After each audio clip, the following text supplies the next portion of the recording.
Il n'y a que l'humour qui ne gèle pas à Saint-Geniès de Comolas, ville départ de cette 4e étape de l'Étoile. -6 au compteur, beaucoup moins en ressenti, l'adjectif à la mode. On résiste, mieux on philosophe. C'est le temps de saison, hein. Il faut que l'hiver quand même... Hein, les gens ne veulent plus avoir froid quand même, on est au mois de février quand même. Même le revolver du starter a du retard à l'allumage.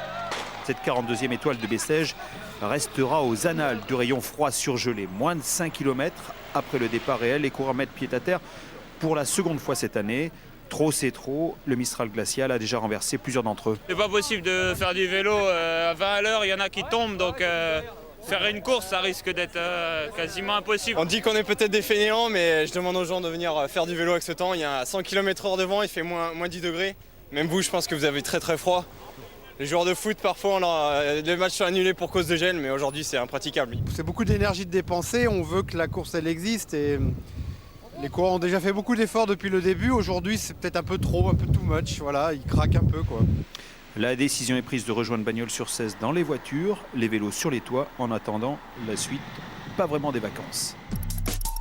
Forçat de la route, Albert Londres l'aurait sans doute employé cette expression aujourd'hui à Bagnols-sur-Cèze.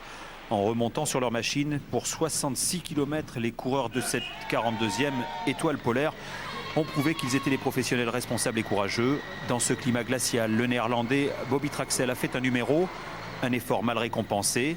Le français Pierre Rolland a lui consolidé la brèche en vue d'une victoire finale. Mais c'est un Italien qui s'impose à Bagnols-sur-Cèze, Mario Marcato. Chapeau messieurs.